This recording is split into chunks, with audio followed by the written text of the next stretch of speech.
I hope that you enjoyed the lunch and the conversation. Now we are going to engage in the most intellectually stimulating part of the program. Our featured speaker, Ambassador Mahbubani, has dedicated over 5 decades of his life to public service, including Singapore's ambassador to UN, permanent secretary of the Ministry of Foreign Affairs, and president of the UN Security Council. He is the founding dean of the Lee Kuan Yew School of Public Policy at the National University of Singapore. His 10th book, a memoir titled Living the Asia Century, was published last year, and the Chinese translation has just been published. Congratulations, and Kishore.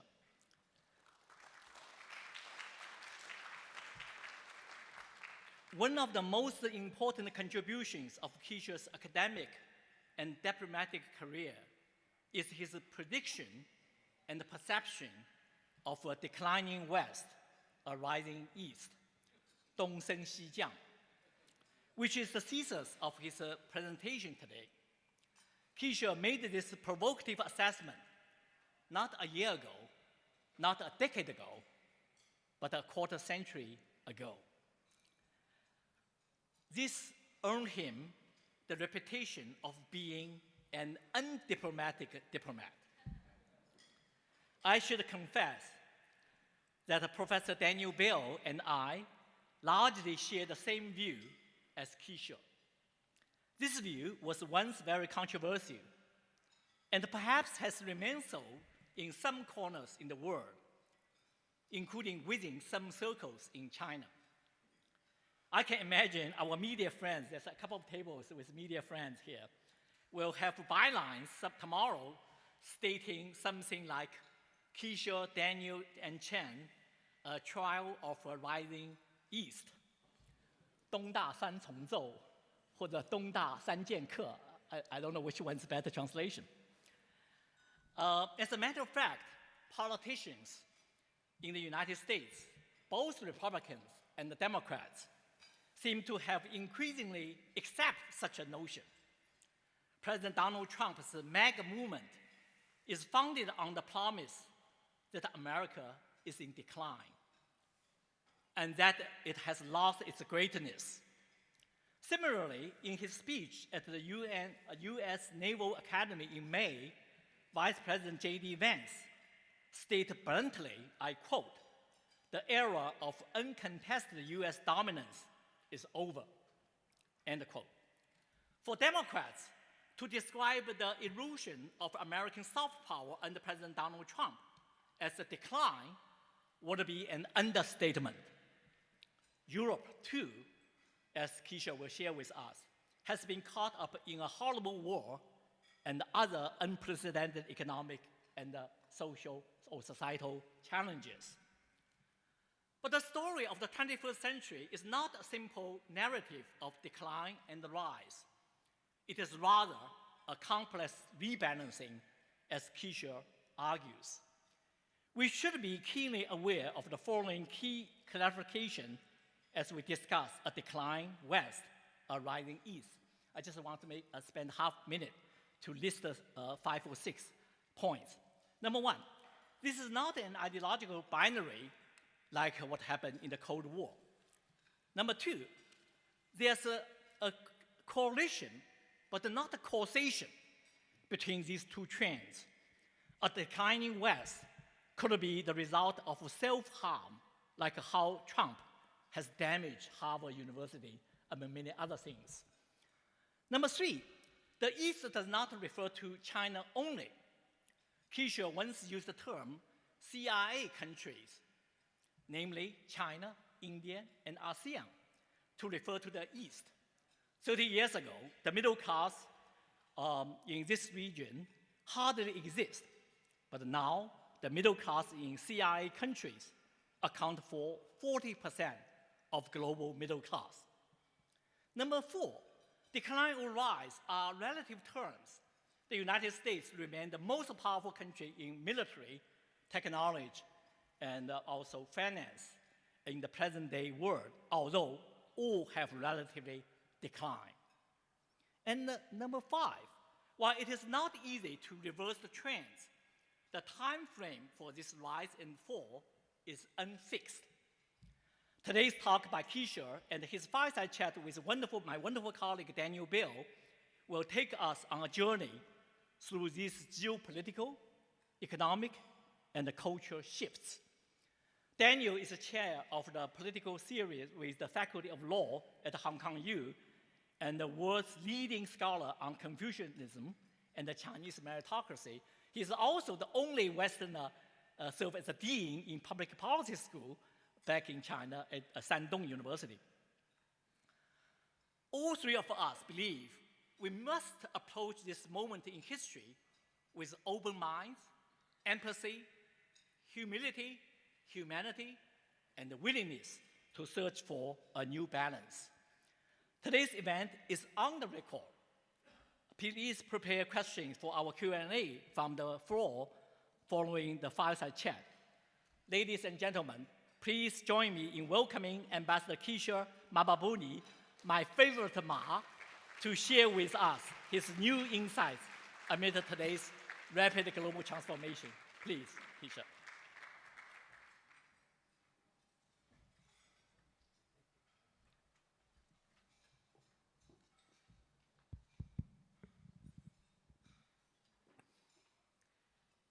You know, the battery company, Eveready, you know, you have seen this movie of this Eveready battery, the robot keeps moving on and on and on. Next time they want a new model, I say, take Professor Cheng Li. He's got so much energy. I don't know where you get that energy from, Cheng, but it's amazing to watch you effortlessly cover such a large amount of ground with your remarks. So a round of applause for our wonderful host, Cheng. I also want to join you, Cheng, in thanking Robert Ng and his family for their generous hospitality. We are in this wonderful environment. Thanks to Robert. So Jean and David, a round of applause for both of you and your family for your generous support. Now, I must say, it's a great honor to be invited to follow two very distinguished predecessors, Ban Ki-moon and Li Cheng, who spoke at the Fullerton lecture before me. I can assure you, I know I'm not in the league of Ban Ki-moon or Li Cheng, so whatever deficiencies I have in stature, I hope to make up in terms of provocation. But I'm carrying out that provocation not for the sake of provoking you, but because I do believe that we actually live in an amazing time of amazing changes around the world. And as a result of that, all of us, I think, have an obligation to try and keep up with what's happening and suggest how we adapt to it. And that's the goal of my remarks today. And the point that we have to acknowledge at the very beginning is that we are in 2025 celebrating the 80th anniversary since the end of World War II in 1945. And when future historians look at our time in the last 80 years, at the end of the day, you have to acknowledge that we have created overall a better world for humanity. A lot of us, and certainly we in East Asia, have prospered as a result of a world order that the West gifted to us in 1945. That world order has served us very well. But the reality is that that world order is now under threat. And what I hope to do is to explain to you where the threat comes from and what we need to do about it. And I'll try to divide my remarks into 3 parts. In part 1, I want to explain how the world has changed so dramatically. And these dramatic changes, of course, mean that we have to change the world order.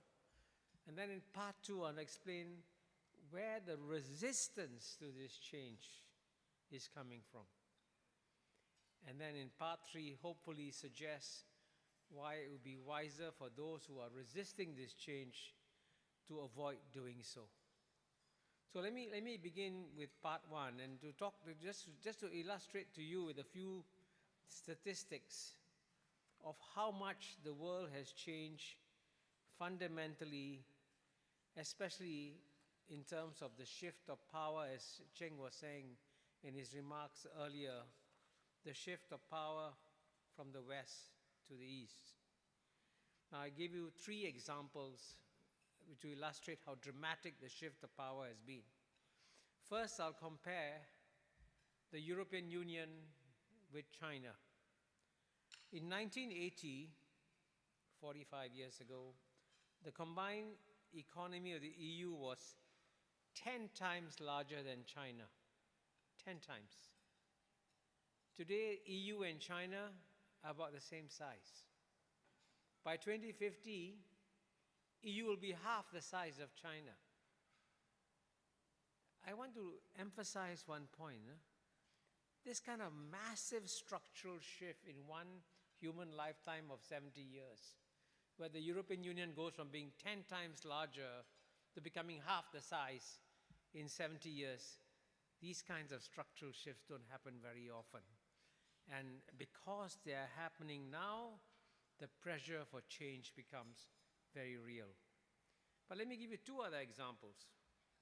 The second one, I'll compare the United Kingdom and India.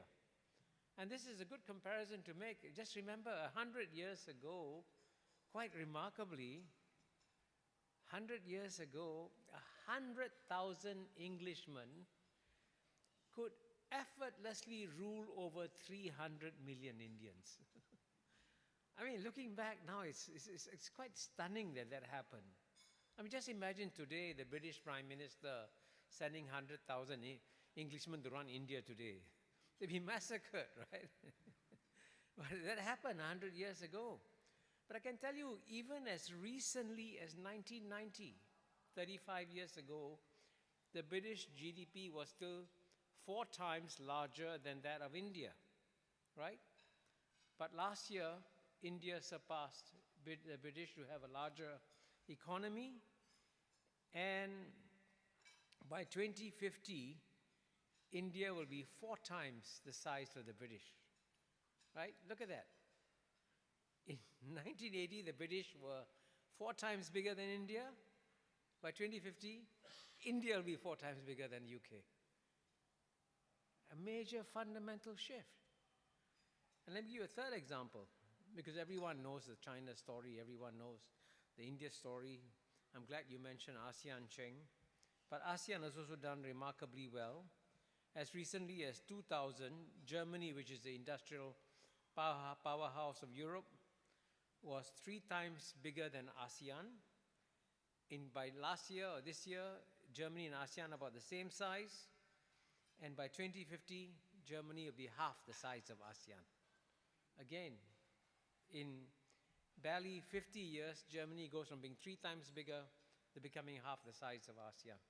So these, you can see, therefore, there has been a massive shift of power in the world. So when such massive shifts of power happen, the logical thing to do, the rational thing to do, is to adapt our world order, adapt international organizations to deal with the different world. Unfortunately, that is not happening. So in part 2 of my remarks, I hope to speak about where the resistance is coming from. And it's a deep resistance.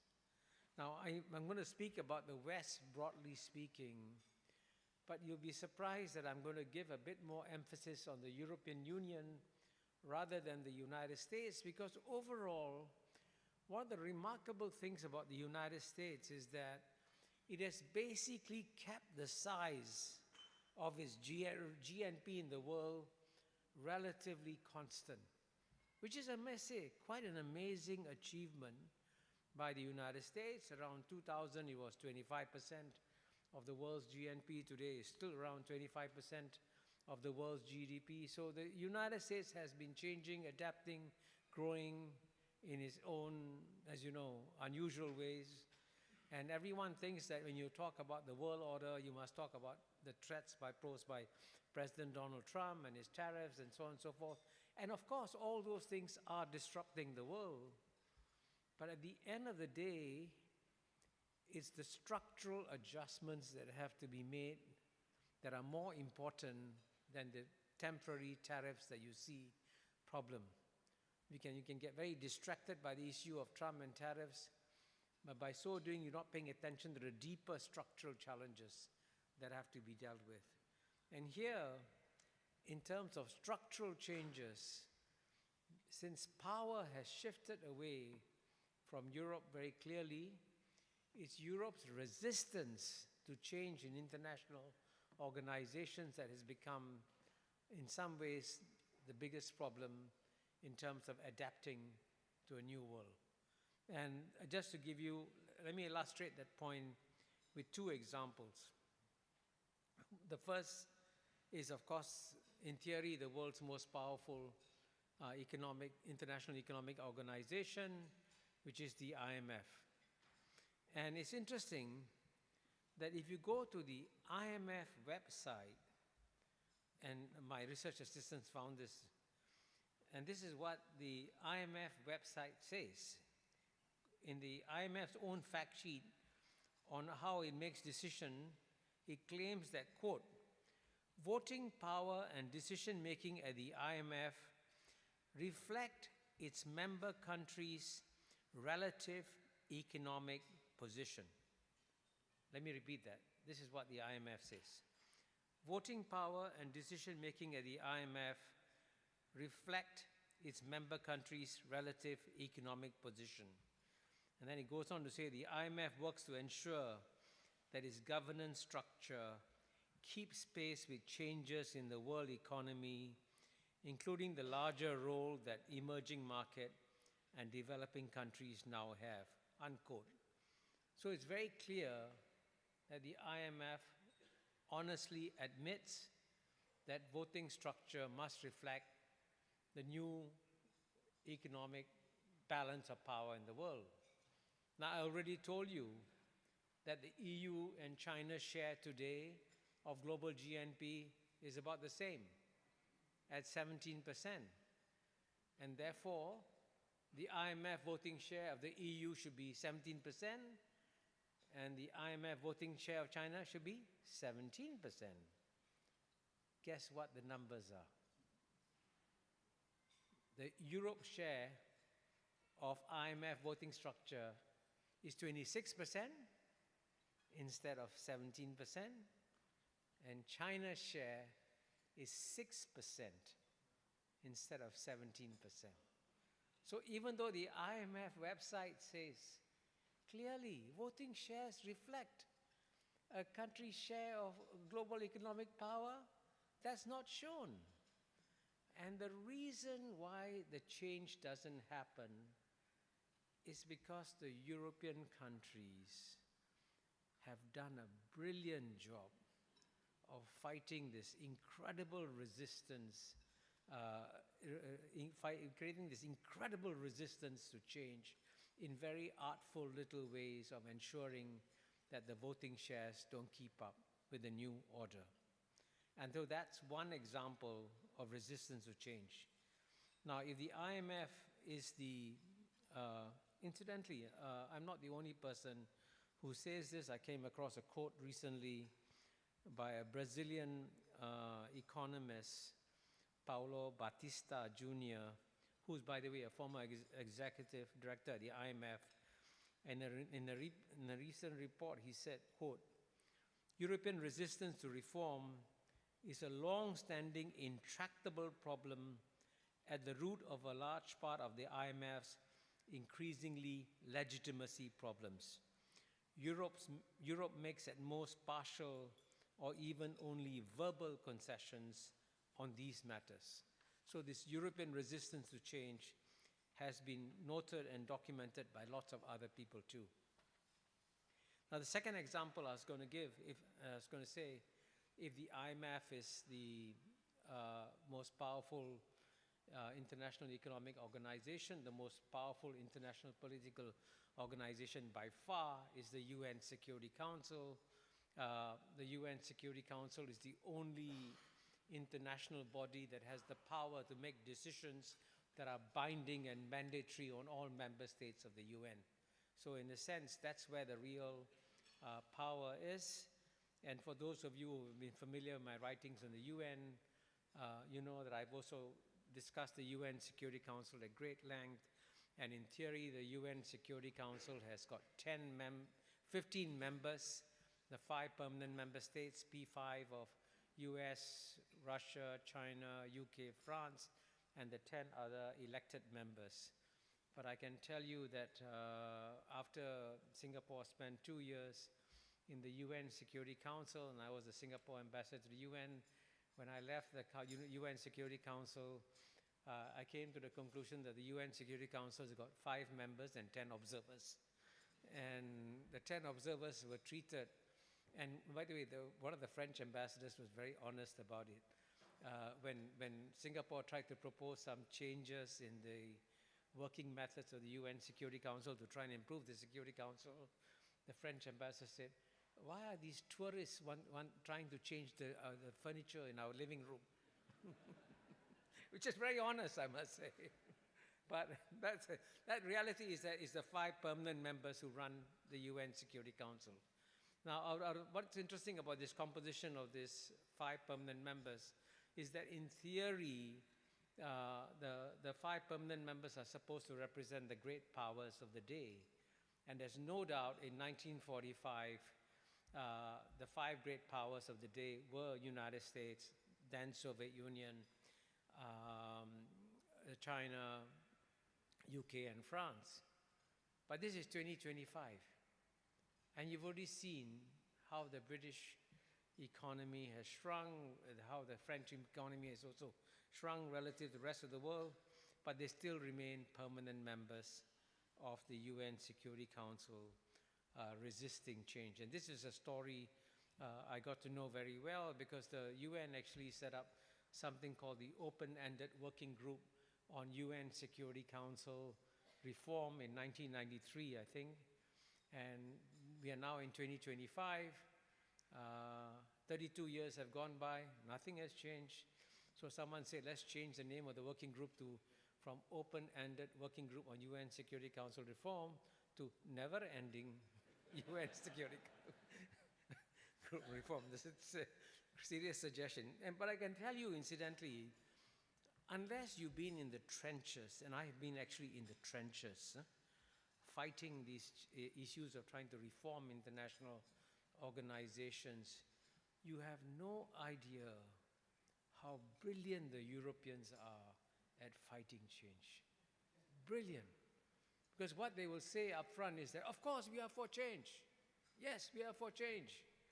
But behind the scenes, they know exactly what levers to pull, what to do to ensure that change doesn't happen.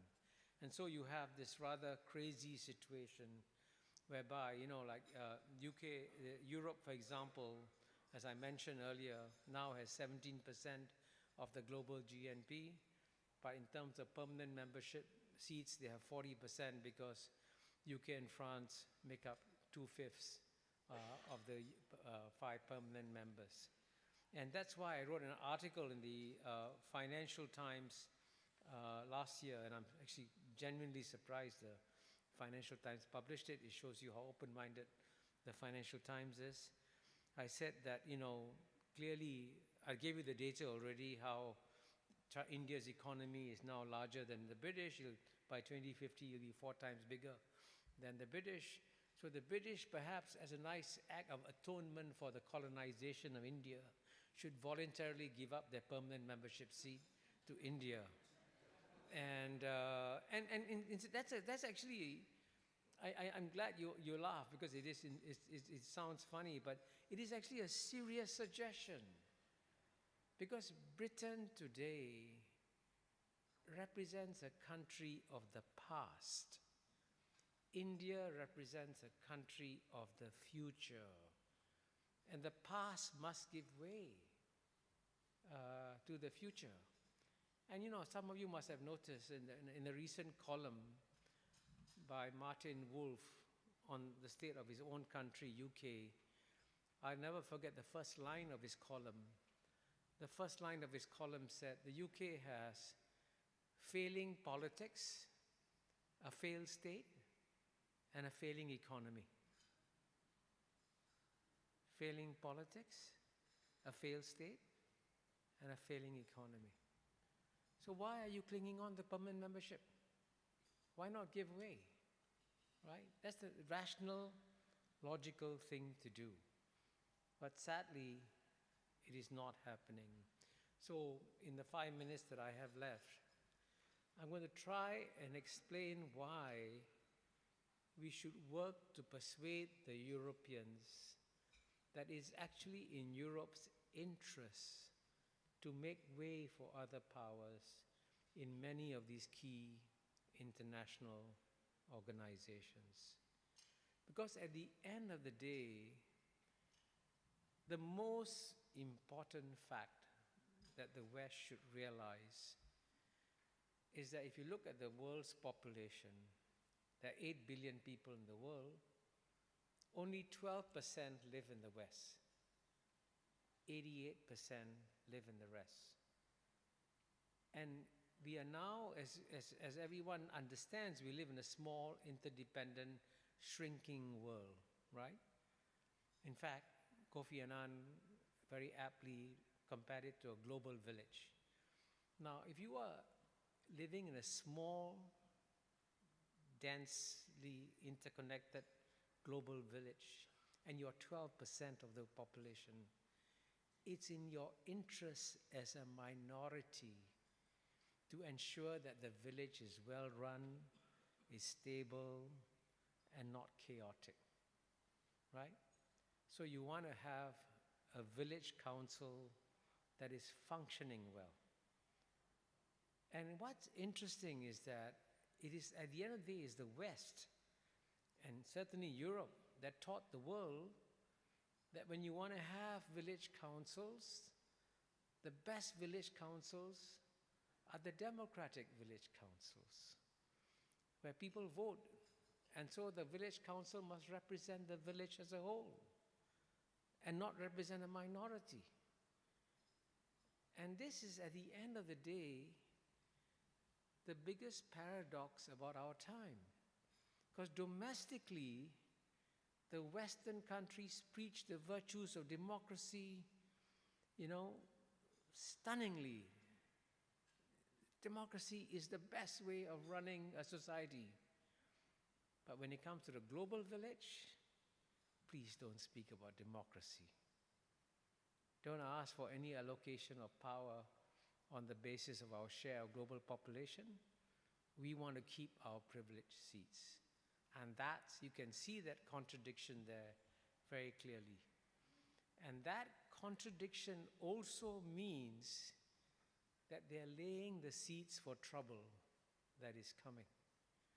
Because if the Global Village Council, at the end of the day, doesn't represent the views of the majority of the population of the world, they can become irrelevant. And so I've always said, having served on the UN Security Council, that the UN Security Council is going to face a major dilemma. And the dilemma is quite simple. You can keep your composition with British and French as permanent members, and you lose your credibility. But if you want to keep your credibility, then you've got to change your composition. That's the dilemma. And the obvious solution is the credibility of the UN Security Council is much more important than its composition. So bring in the new powers, and certainly bring in the powers that are rising. So I hope that as a result of our discussion today, we can work together and try to persuade the West that the world has changed. Let us all adapt to this change. Thank you very much. So thank you, Kishore, for the wonderful talk. And normally as a commentator, or I'm supposed to disagree, but frankly, I don't disagree with anything you say. So let me push it in a few directions. First of all, here in Hong Kong, we strongly value the freedom of speech, but I'm going to ask for one tiny little constraint, because as you know, my home country is Canada, and we've been subject to unprovoked bullying by a large neighbor to the south. So please don't mention the name of that political leader, otherwise I might have a panic attack. So that's the one constraint, and I'm glad you didn't mention it just now. So other than that, feel free to say anything. The first, if the Security Council is so difficult to reform, what about alternative international organizations? Maybe that's where there's more promise. Do you have any ideas about that? Is it BRICS or which would it be? Sounds like the Security Council really is almost impossible to reform. Even today, frankly, like there's no political representatives from Europe, or from North America. So they're not really open to this sort of suggestion, it seems to me. So maybe we need to look outside that and think of alternative organizations. Any ideas about that? Well, you're absolutely right. By the way, I'm glad you mentioned you're from Canada.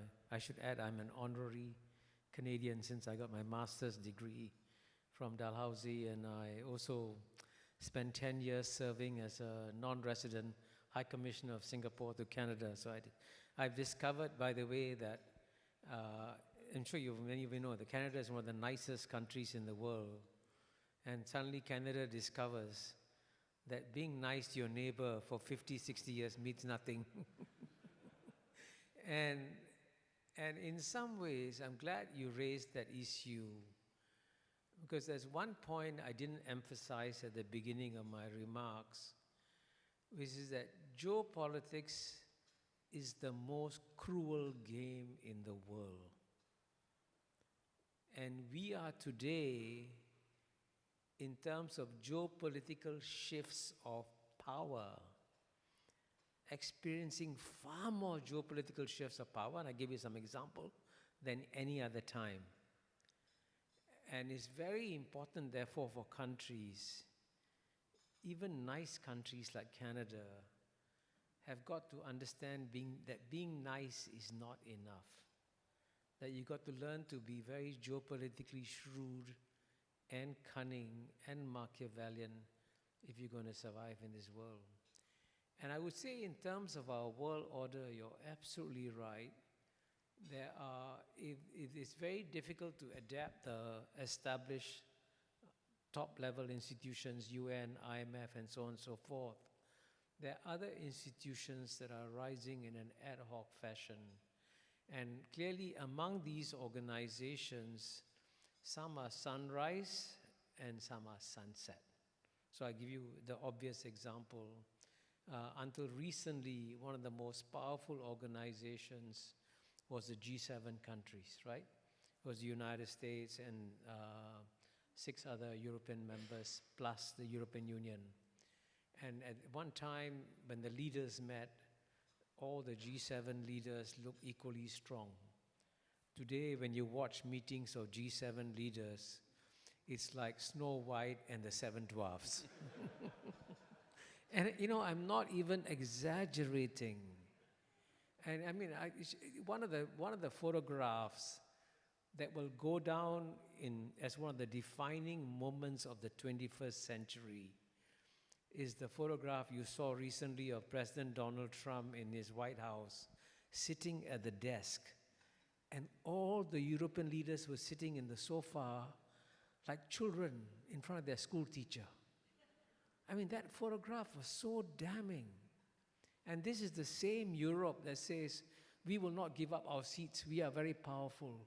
They behave like school children. But that's an illustration of how power shifts have happened. By contrast, if you look at BRICS, right?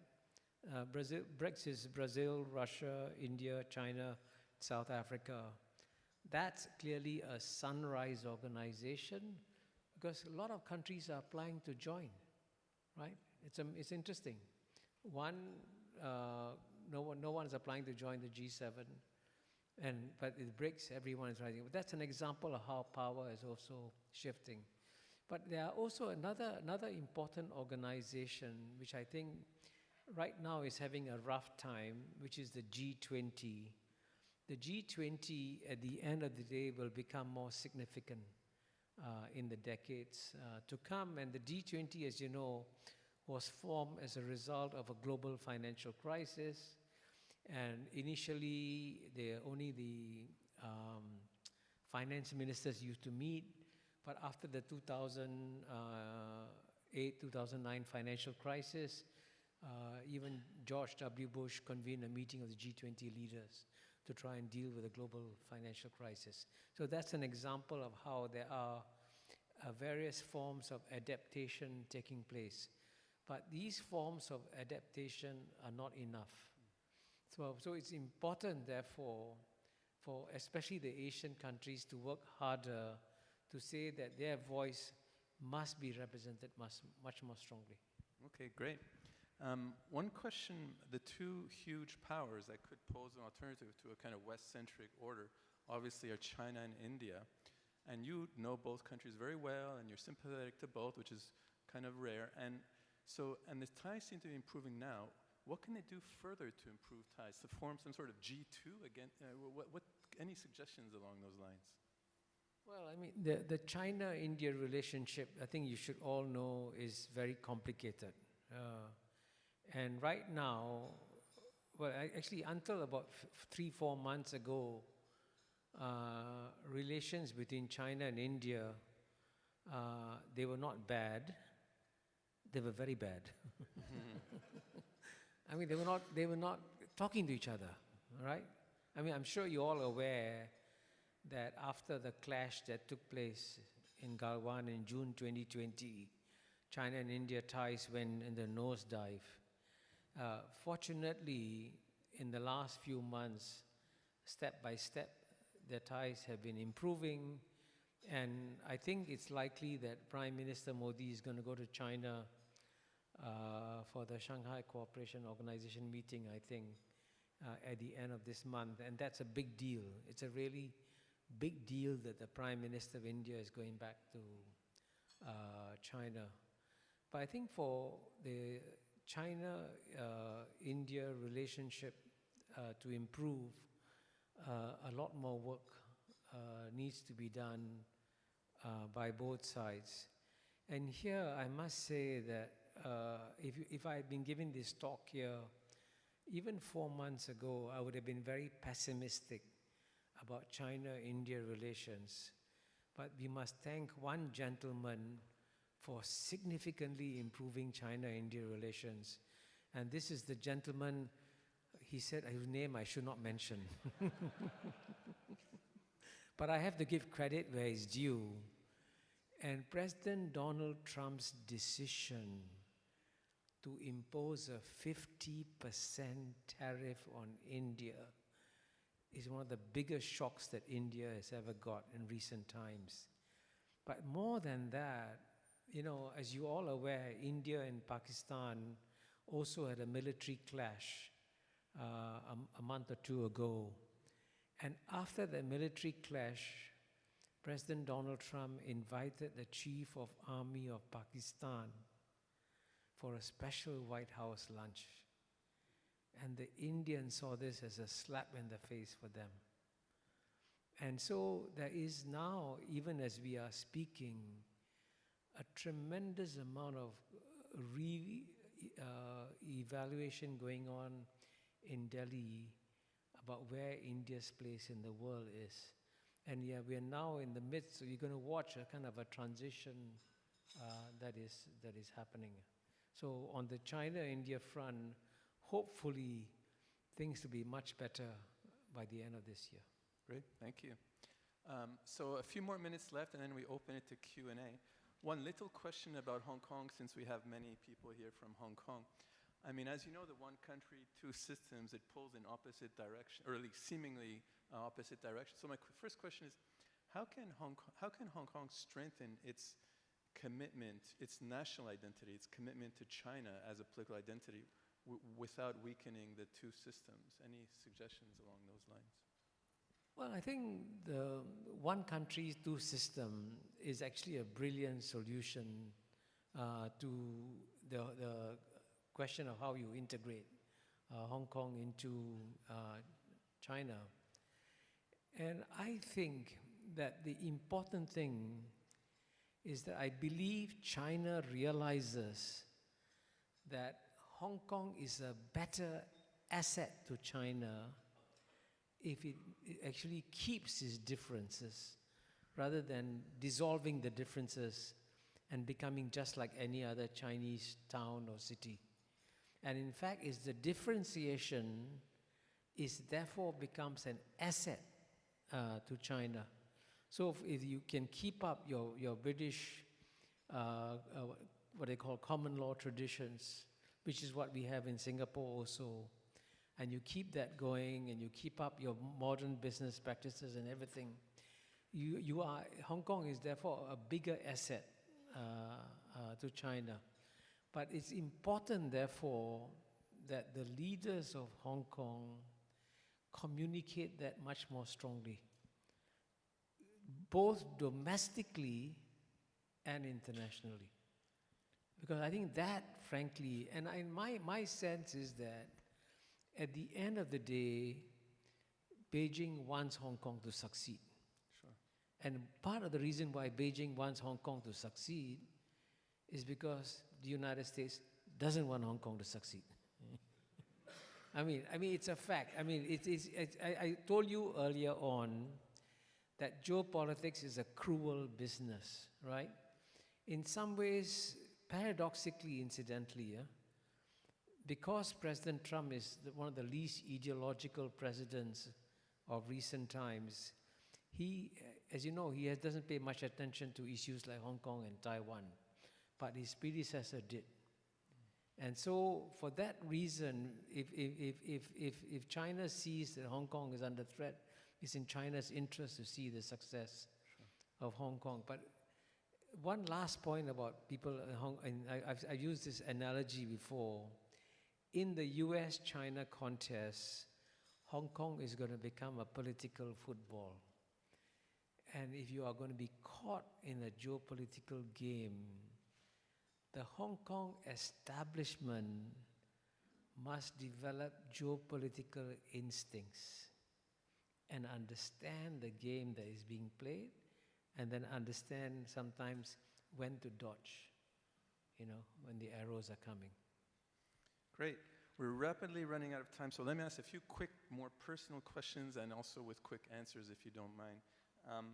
I loved your memoirs, as you know, and there's a few things about it that I want to ask a little bit. First of all, you mentioned that you were kind of fond of Karl Marx, and also in your interview with Brian, you also mentioned that. So can you go a little bit more detail? Which part of Marx do you like? Is it theory of alienation, of exploitation? Is it communism as a higher ideal? What part of Marx do you like? Have you got 3 hours? Just 1 minute, please. Well, I mean, I was, I wrote my master's thesis comparing the concepts of freedom and equality in the writings of Karl Marx and John Rawls. John Rawls, by the way, is the greatest American philosopher of the 20th century, a brilliant guy. And when I started my research, I thought my sympathies would be more with John Rawls than with Karl Marx. I ended up actually sympathizing with Karl Marx more. Because Karl Marx will go down in history as probably the most brilliant thinker on social and political issues. So his whole concept of substructure and superstructure. So we all think that the way we think about our society is a result of our imagination, rationality, and all that. He said, no. What emerges in your society is a consequence of the economic distribution of power. And where that economic power is distributed, then decides what kind of society you will have. And that was one of the most brilliant insights. And no one else before Karl Marx came out with that. And so don't read Das Kapital, but if you can read the earlier essays of Karl Marx, they are absolutely brilliant. And I think even Rawls would acknowledge that about Karl Marx. I think we should teach more Marx in Hong Kong schools. So, thank you. Maybe just one last question since we're running out of time. Who is your favorite political leader, first among the dead and second among the living? Well, among the dead is easier for me. It's certainly Lee Kuan Yew. And see, because I had an opportunity, one of the greatest privileges of my life is that I've shaken hands with world leaders, dozens of them. And none of the ones I met actually were as politically shrewd, frankly, as politically cunning as Lee Kuan Yew was. And I tell you, I was in 1999, I was in a room like this, small room, but all CEOs and people like George H.W. Bush was there, Henry Kissinger was there, Zbigniew Brzezinski was there, Sam Huntington was there, really formidable meeting. And at that meeting, there was David Frost interviewing George H.W. Bush. And David Frost asked George H.W. Bush, you met so many world leaders. Who's the one world leader who impressed you the most? Within a split second, George H.W. Bush said, Lee Kuan Yew. So, that shows you that among he was an amazing figure for a leader of a very small country. His influence was outsized, okay? So that now among the living is a very difficult question.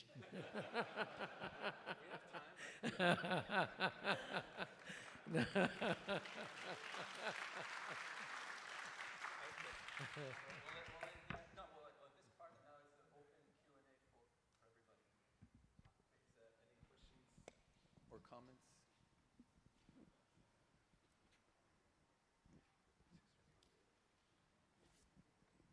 And do you mind introducing yourself briefly as well? Hi, my name is Eddie Tam. Thank you very much. Brilliant presentation.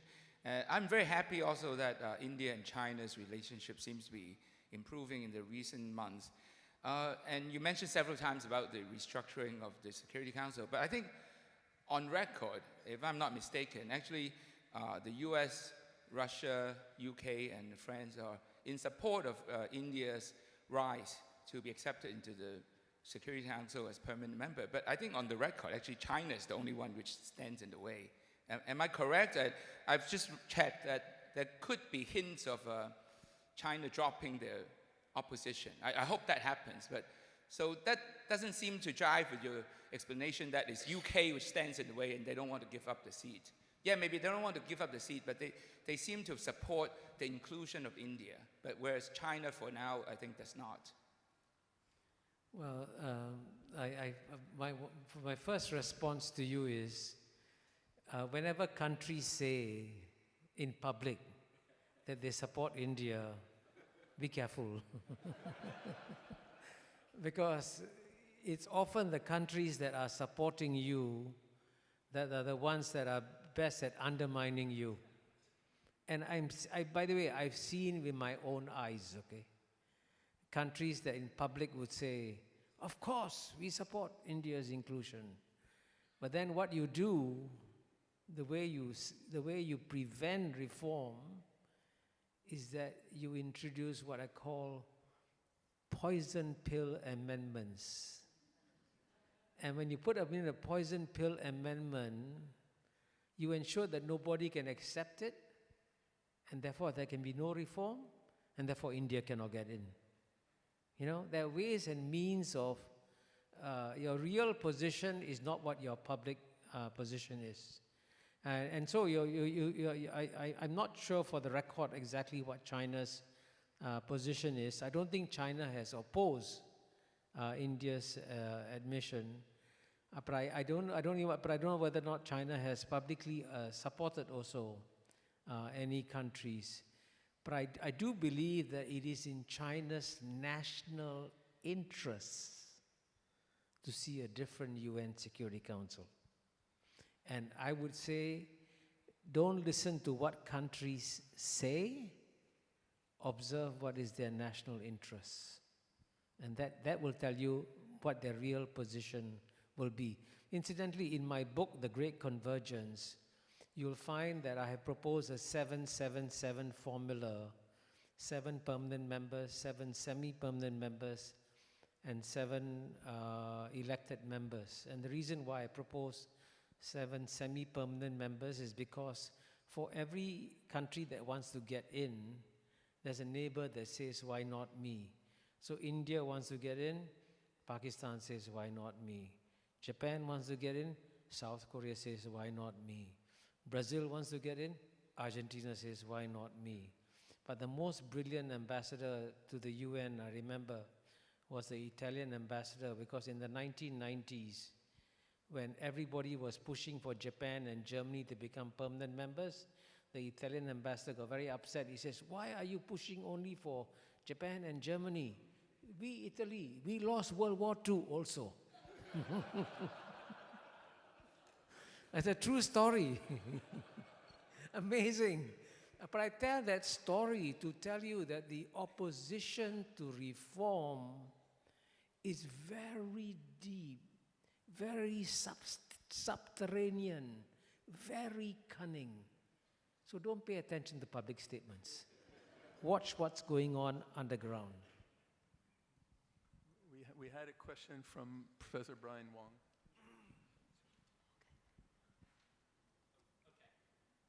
Thank you very much, Prof. Kishore. I very much appreciate your time. And it's an honor to see you here in Hong Kong again. I get a lot of questions from young secondary school students and university students in Hong Kong who are bright, ambitious, and want to contribute towards foreign policy and want to pursue a career in foreign policy. But as it stands, I think Hong Kong youth often struggle with entering into the mainland foreign ministry system and also making a difference for their own country, which is China. What advice would you give to Hong Kong youth if they want to pursue a career oriented around international affairs? And what advice would you give to the government in relation to cultivating future diplomats on behalf of China? Thank you. Well, I think one lesson I learned now, I mean, since I was a career diplomat for 33 years, and I've stepped down. Clearly, I've now been independent for 21 years. And you can make a difference on the global scene by serving as a diplomat. And I enjoyed my 33 years as a diplomat. I mean, I learned more from my 2 years as being ambassador on the UN Security Council than I learned the previous 30 years. Because I learned how naked power is. When I tell you that geopolitics is a cruel game, I can say that with great conviction because I saw with my own eyes how cruel it is. I've seen it. But at the same time, you can also make a difference internationally and globally through various public fora and speaking out and so on and so forth. So there are lots of opportunities in terms of speaking out in the international. I know that you have done it, Brian. Daniel has done it, Cheng Li has done it, and I would say there are many opportunities to make a difference, because at the end of the day, if you are able, and I have discovered that if you want to change anything internationally, don't appeal to ideals, don't appeal to principles, appeal to the national interests of the countries. And so, if you want to try and change the China-India relationship, I try to explain to my Chinese friends and to my Indian friends why it is in their respective national interests to make the changes, not out of high principles or ideals, because at the end of the day, the real interests matter much more than all these ideals do.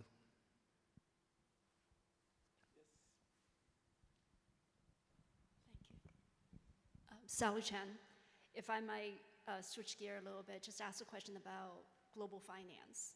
So you talked about the structural change that we've seen. But the global financial structure, infrastructure, is very much still denominated and anchored in the US dollar.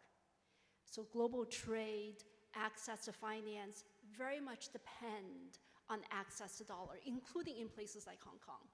So how do you see this dollar dominance and the global financial infrastructure that's still very much anchored in a, say, US-centric system affect the path of globalization or structural change going forward? How does that affect dependence on dollar, if I might just ask that? Well, you're absolutely right. The dollar is completely indispensable to the global financial system. The dollar will remain the global reserve currency for decades to come. And even if the Chinese economy becomes bigger than the US economy, and I think it could happen in, let's say, 10 to 15 years from now, the US dollar will still remain as the global reserve currency. That's a fact.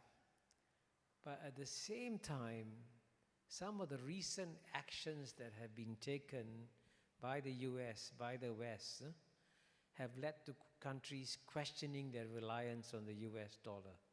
So for example, the seizure of the Russian assets of $300 billion is clearly illegal under international law. You can't do it unless the UN Security Council mandates it, right?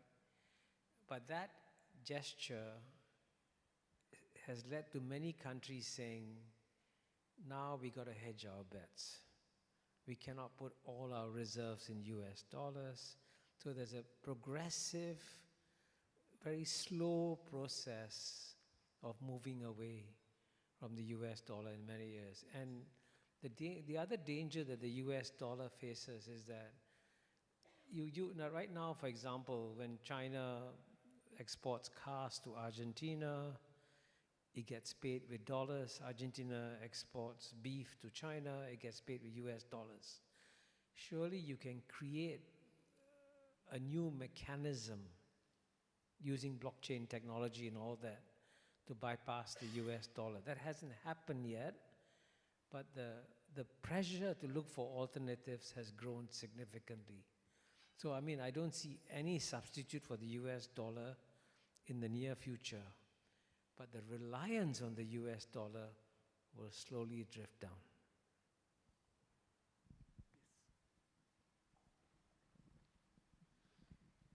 Hi, my name's Alvina.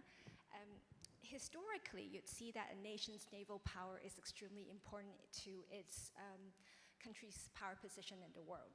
So in this current shift in the structural shift of power, how important is a nation's naval capabilities and its naval bases? And how does it play a role in terms of geopolitics? And would this actually play into US interest because it's global naval power in terms of resisting change that you've mentioned? Thank you. Well, I must say that's a very profound question on the role of navies, right? You know, I'm not a military expert, but I have, in my book, Has China Won, actually did say that it is now pointless for United States to send aircraft carriers close to China, right? Remember that in Bill Clinton's time, in 1996, when there was a crisis between China and Taiwan, Bill Clinton sent 2 aircraft carriers. He didn't actually send them through Taiwan Straits, but he sent them close enough to say, I can control the Taiwan Straits with 2 aircraft carriers. 1996, right? 29 years have passed. Tomorrow, if there's a crisis between China and Taiwan, US cannot send 2 aircraft carriers. Because nowadays with hypersonic missile technology, aircraft carriers have become sitting ducks. In fact, it doesn't make sense to build aircraft carriers. Because they were supposed to be invincible. Now they're not invincible anymore. And so, and you can see, therefore, Actually, again, I'm not a military expert, but what's been the most effective in most of the recent battles? Drones. Small little drones. And they're amazing that the amount of damage that can be done by little. So the nature of warfare is changing. But at the same time, I also want to emphasize that even though there are wars in Ukraine, there are wars in Gaza, most countries in the world are coming to accept that wars are stupid, you know? And the good news for the world is that wars in general are sunset industry. There are some places where they break out, and I run something called the Asian Peace Program, by the way, at the National University of Singapore. You can Google and look at it at our website. And I assert there that wars are a result of geopolitical incompetence. The Ukraine war could have been avoided if the Europeans had shown some sensitivity of what are Russia's core national interests. It doesn't mean that the Russian invasion of Ukraine is justified, but you could have prevented it by acknowledging that Russia has got legitimate security interests. And in the same way, the Gaza war could have been avoided if the West had tried harder, pushed harder for a two-state solution between Israel and Palestine. And I say this publicly to my Israeli friends. If I, as a friend, see you walking towards a cliff, do I say stop or do I say keep walking? I see Israel walking towards a cliff because Israel has alienated global public opinion. Very unwise, right? So, but in the end of the day, if you want to prevent wars, to go back to my earlier point, you've got to be very cunning in geopolitics, understand countries' core interests, and work around them. Thank you. We had two questions, very quick. Each of you speak on that table very quickly, please. Yeah. Oh, thank you, Professor Mahbubani, a journalist from the South Nanfang Media Group. I want to ask a question goes to the, well, you are hailed as a muse of the Asian century. So how should China, India, ASEAN, and other Asian countries can coordinate to join to shape a more inclusive and sustainable Asia century, well, based on, especially in global governance, climate response, and maybe multilateralism? Thank you. Take the other question as well. Yeah, thank you, Ambassador Mahbubani. So my name is Li Cheng from Chinese University of Hong Kong. So my question is about the idea of multipolar world, the idea of multipolar global order. So on the one hand, it could be more inclusive, more diversified, more plural, but on the other hand, it could be more fragmented, right, more unstable. So I would like to seek your view about this multipolar global order, how it's going to look like in the coming decades. Thank you. Two small questions with short answers. And Marie says I have 2 minutes. By the way, I should emphasize at the outset, since you very kindly called me ambassador up there, I'm no longer an ambassador. I don't speak for anybody. I speak only for myself. And Singapore doesn't have the American tradition of keeping your title as ambassador. First question on the Asian century. As you know, I did publish a book called The Asian 21st Century. And the good news about the book was that the publisher's target was 20,000 downloads. Instead, there have been over 4.1 million downloads of the book in 160 countries. The reason I mention that is that that's an indicator that the world is psychologically preparing for an Asian century. And, but for that to happen, it's very important that Asia remains at peace. And it's actually quite amazing that we in Asia haven't had a major war. We've had skirmishes, but no major war probably since 1979. It's quite amazing. And this is a stunning feature of Asia that no one has acknowledged. But for us, for the Asian century to happen, our priority number one is make sure there's no major war. And even though there'll be competition, there'll be rivalry, there'll be tensions, okay, we can manage that. But you've got to avoid a major war. that's condition number one to ensure that the Asian century happens. Because I think the economic development momentum is real and will continue. Now, on the multipolar world, I think the multipolar world is already here. It has arrived. But of course, it's fluid because some of the powers are going up, some of the powers are going down. But this multipolar world, I think, Cheng Li, you quoted J.D. Vance saying about how the multipolar world has come. And it is actually good for the world that we are having a multipolar world instead of unipolar or bipolar. Because in a multipolar world, there are more actors. And so there are more balancing forces at play in conflicts and rivalries. And it creates a multipolar world, creates more opportunities. So for example, the third independent pole that's going to emerge now clearly is India. Because there was a time when it thought that India might be moving closer to the US.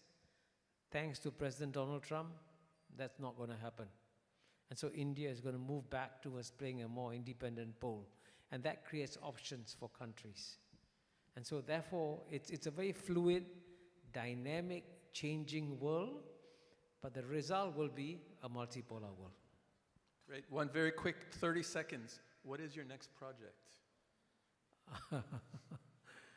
Well, I think my next project is quite simply to continue what I said in my remarks today, to try and persuade the West that it is wiser for them to create room for other new powers to emerge, because that will create a better world for the West.